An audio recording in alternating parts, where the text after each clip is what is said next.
Hi, it's Angie Polke here of Purposeful Permaculture, and I'm going to take you on a short journey. It's my salad journey that I make most days, I guess, in the late spring and summer from my house, and this is my porch.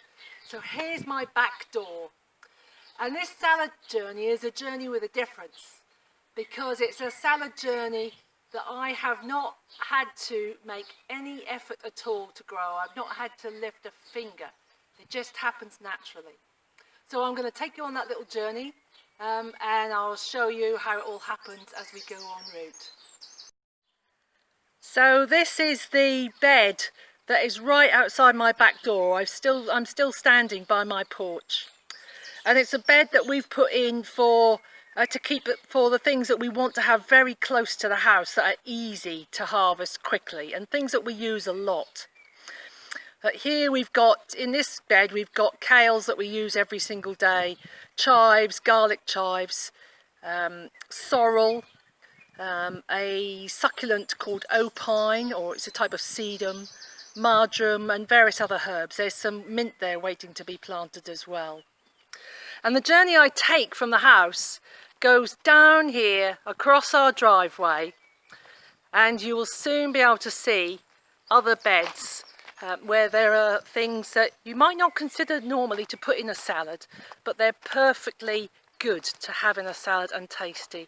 So here's some lavender that's just about to come out into flower. The flowers make brilliant teas, and you can put those in a salad as well. The daylilies here are beautiful, and they're so sweet, and the flowers are just fantastic in a salad. Nice edible petals and a sweet taste in the middle, which is the nectar.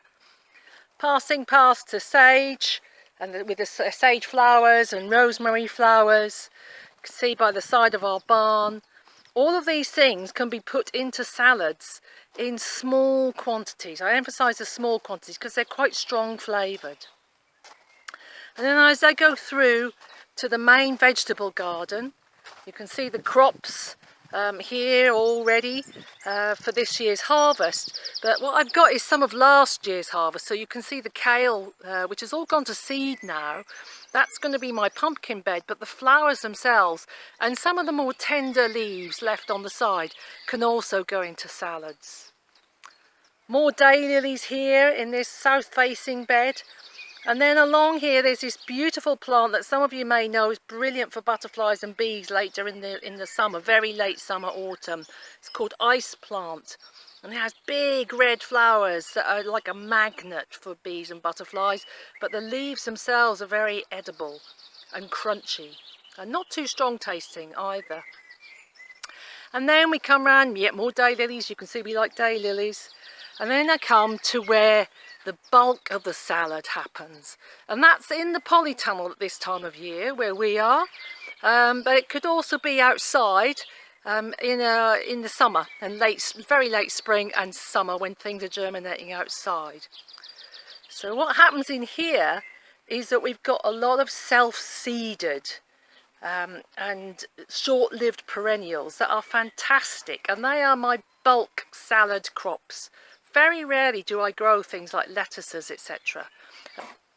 And here's a plate of just a few things that I've already collected in literally 5 minutes.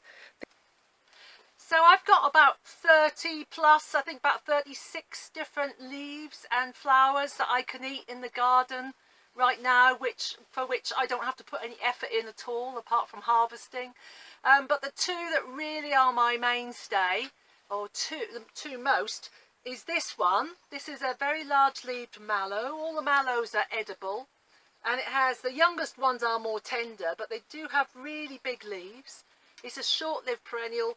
It self-seeds itself in my polytunnel and sometimes outside in good summers.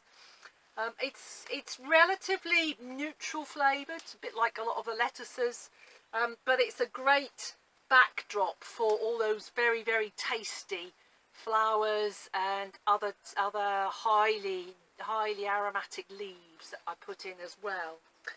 And my other mainstay is actually Nasturtium, which you see here. These, I haven't planted any of these. These are just self-seeded in the polytunnel, I leave them so I can harvest them for salads, I can harvest them for pesto, and they provide a shade mulch as well over the soil of the polytunnel so it doesn't dry out too quickly.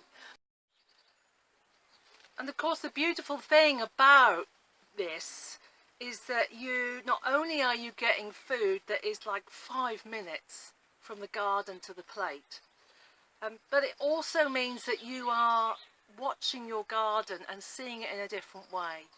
So you're looking at not just the wild foods that might be around, but there's lots and lots of plants that you might already have in your garden that you've normally thought of them as just to look nice, and turns out they have edible leaves or they have edible flowers.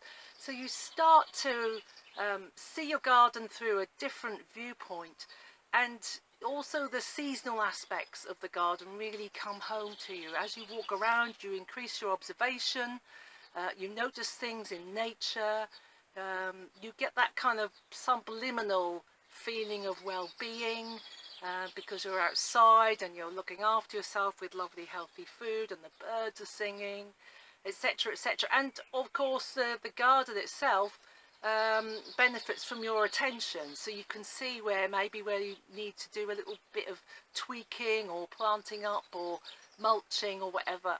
So it's just a fabulous thing, and if I wasn't making a film about it, really it's a very quick thing to do compared to if I had to grow all this myself from scratch.